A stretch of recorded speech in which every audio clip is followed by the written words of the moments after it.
នាងនាគមិនបានដឹងទេថាប្រណោមបានឃើញទ្រង់ហើយទ្រង់បានប្រែរូបរាងជានាគក្រៀតឬក៏ហែលទឹកលេងយ៉ាងសប្បាយរីករាយតើទីនេះជា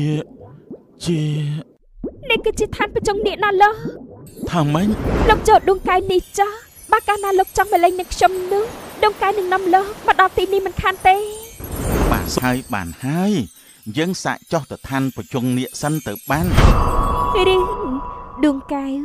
លើទន្លេមេគង្គនាតាមដងទន្លេមេគង្គក្នុងសម័យបុរាណមានភូមិតូចមួយរស់នៅអាស្រ័យដោយទឹកទន្លេនេះហើយបន្លែផ្លែឈើធម្មជាតិវិញ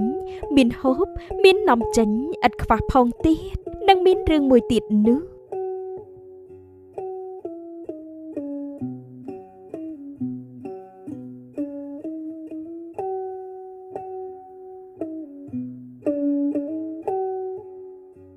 តើអ្នកបានអ្វីក្នុងដៃហ្នឹង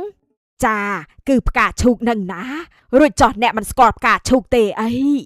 ចាស្គាល់តើអ្នកទិញនៅផ្សារឬក៏បេះក្រោយភូមិទៅវិញនោះចាគឺខ្ញុំបេះមុននេះឯងនៅមានច្រើនទៀតណាស់បើអ្នកចង់បេះនោះក៏ទៅបេះដែរទៅភ្លេចហើយមែនទេថ្ងៃនេះជាថ្ងៃសិលនោះអីអូយមែនហើយភ្លេចឲ្យឆឹងរវល់តែទៅបេះបន្លែលក់ភ្លេចគិតថាថ្ងៃនេះ15កើតខែពេញបរមីគិតទៅបេះផ្កាឈូកថ្វាយព្រះដែរសិនចា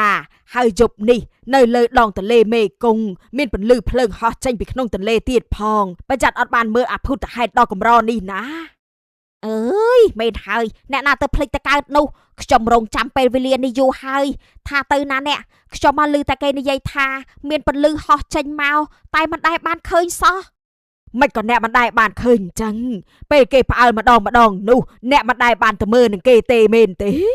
ចាគឺមែនហើយខ្ញុំអត់ដែលបានឃើញសោះព្រោះទៅតែមករស់នៅបានប្រហែលខែហ្នឹងអោះមែនហើយអ្នកអាកុំភ្លេចហៅខ្ញុំទៅមើលផងណាចាអ្នកនិយាយគ្នាហើយស្ត្រីទាំងពីរបានចែកផ្លូវគ្នាចំណែកកំឡោះនេះវិញក៏ចេះតែមានចម្ងល់នៅរឿងមួយតាំងពីតូចរហូតដល់ធំ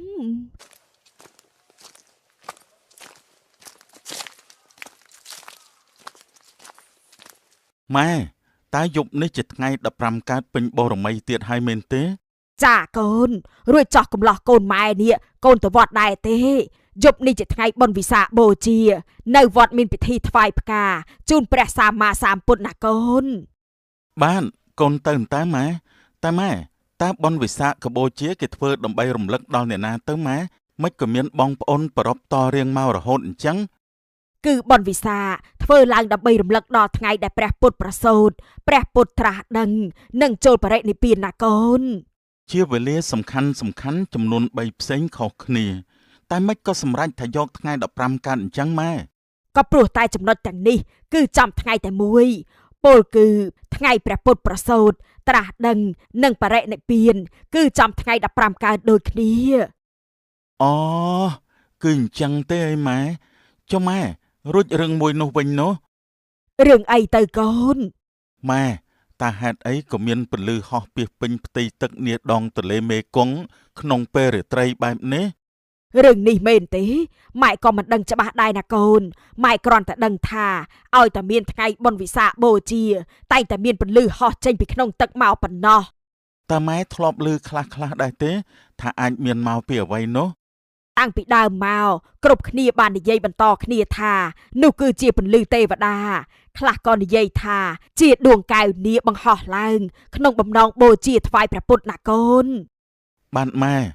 បានហើយម៉ែទៅរៀបចំសិនណាហើយយប់នេះសឹមទៅមើលពន្លឺហោះចេញមកជាមួយម៉ែនិងអ្នកភូមិយើងជាមួយគ្នាណា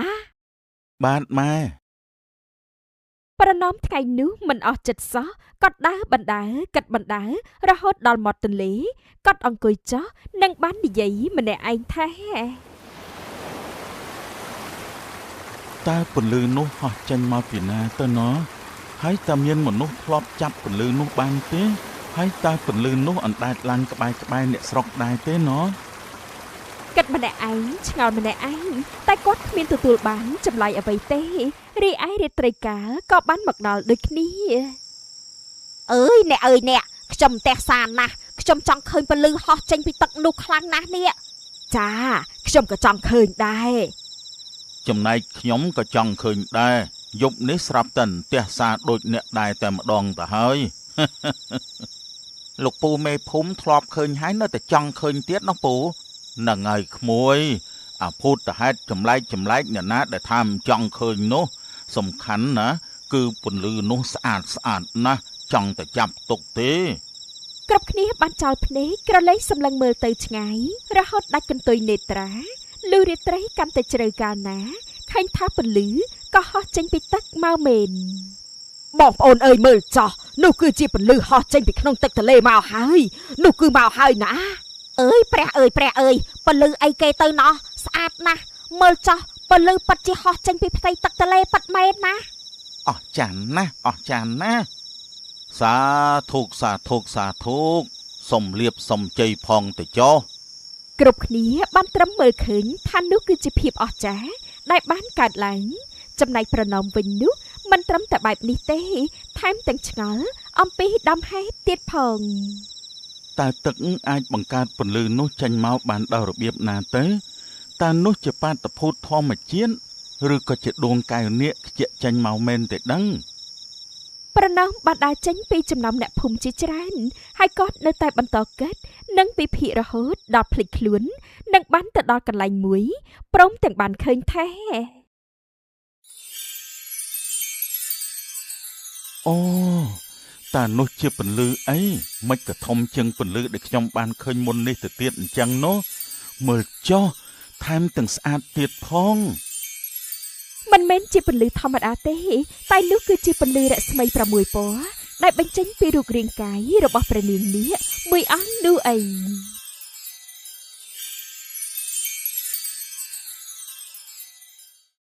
តើនារីម្នាក់នោះជានរណាមិនក៏មានលក្ខណៈខុសពីមនុស្សធម្មតាយ៉ាងនេះនាងនាគមិនបានដឹងទេថាប្រណោមបានឃើញទ្រង់ហើយទ្រង់បានប្រែរូបរាងជានាគរាជឬក៏ហែលទឹកលេងយ៉ាងសប្បាយរីករាយតាមពិតជានាគរាជមែនតាតែក្នុងទន្លេនេះពិតជាមាននាគរាជមែនណា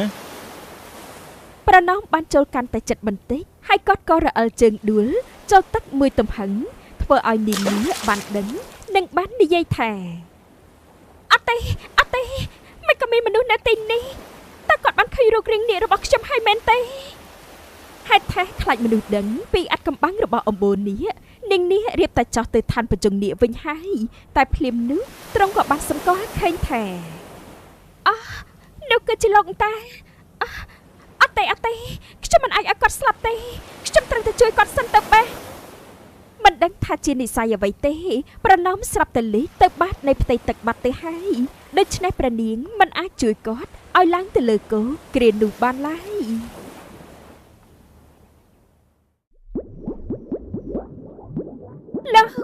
លោកដឹងខ្លួនឡើង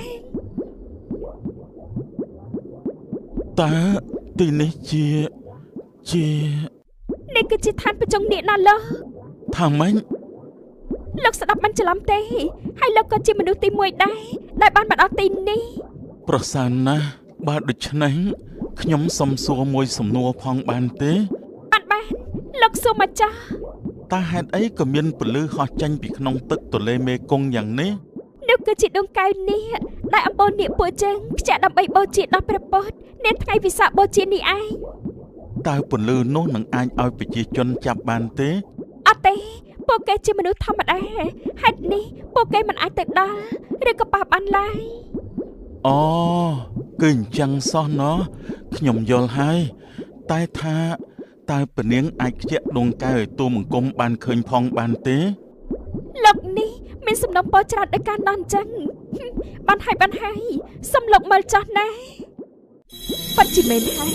ត្រង់ក៏ប្រែជានាគរាជម្ដងទៀតឬក៏បានខ្ជះដួងកែវឲ្យប្រណោមបានឃើញយ៉ាងជាក់ច្បាស់ទៀតផងពិតជាអស្ចារ្យណាស់បង្ហាញប្រណោមរួចហើយនោះព្រះនាងនាគក៏បានសម្គាល់ឃើញអ្វីម្យ៉ាងកាន់តែច្បាស់ពីខ្លួនរបស់ប្រណោមទ្រង់ជ្រាបនិងបានពោលនឹងខ្លួនឯងថាតាមពិតលោកគឺជាមិត្តចាស់ដែលខ្ញុំធ្លាប់បានលេងជាមួយនាពេលអតីតកាលមិននឹកស្មានថាត្រឹមប៉ុន្មានថ្ងៃសោះលោកធំលឿនមែនទេតែទ្រង់មានបន្ទោលថាម៉េចមានអ្វីនោះទេណាតែថាខ្ញុំហាក់មាននិស្ស័យនឹងលោកណាក៏ ក៏ប៉ុន្តែនៅទីនេះពេលនេះគឺខុសគ្នាពេលឋានមនុស្សលោកត្រូវទៅវិញហើយ តែក្រែងទូមបង្គំទៅមកដល់មុននេះតើមែនទេ មែនតែសម្រាប់ឋានមនុស្សដូចជាកន្លងទៅរាប់ខែអញ្ចឹងលោកទៅវិញចាស់ម្ដាយលោកមកជាបារម្ភលោកហើយ មិនក៏ទ្រង់ដឹងតែទូមបង្គំរស់នៅជាមួយម្ដាយបែបនេះតើទ្រង់ស្គាល់ទូមបង្គំមែនទេ គឺមែនហើយ អញ្ចឹងតើទូមង្គមធ្លាប់ស្គាល់គ្នានឹងទ្រង់ពិតមែនណា ព្រះនាងនេះបានរៀបរាប់រឿងរ៉ាវទាំងអស់ធ្វើឲ្យប្រណោមស្ដាប់ហើយភ្ញាក់ផ្អើលជាខ្លាំងប្រណោមរំភើបនិងបាននិយាយថា ទូមង្គមមិននឹកស្មានតែក្មេងស្រីនោះជាទ្រង់សោះបើដឹងតែក្មេងនោះជាពនាងនេះទូមង្គមនឹងសួរសំណួរទាំងនេះតាំងពីយូរមិនទុកឲ្យឆ្ងល់ដល់ពេលនេះនោះទេ គ្រប់ចាស់កាត់ឡើងអាស្រ័យពេលនិងពេលលាដែរនឹងកាសដូច្នេះយើងមិនអាចបង្ខំឲ្យវាកាត់មុនការកំណត់ទេ ក្រាបទូលទូមង្គមយល់ហើយ បានហើយលោកទៅវិញចាស់លើកក្រោយបើមានឱកាសនោះខ្ញុំនឹងនាំលោកដើរលេងកម្សាន្តនាឋានប្រជុំនាគណា ក្រាបទូល ព្រះនាងបាននាំប្រណោមមកដល់មាត់ច្រាំងនៃទន្លេវិញហើយទ្រង់ព្រមទាំងមានបន្ទូលទៀតថាលោកចូលដួងកាយនេះចាស់បើកាលណាលោកចង់មកលេងនឹងខ្ញុំនោះដួងកាយនឹងនាំលោកមកដល់ទីនេះមិនខានទេ សូមអរព្រគុណហើយក្រាបទូល លីព្រះនាងនេះហើយប្រណោមក៏បានដើរទៅផ្ទះវិញចំណែកនាយឆ្លូកក៏បានឃើញទស្សនវិជ្ជាដ៏ភ្ញាក់ផ្អើលមួយនេះដូចគ្នាផងដែរ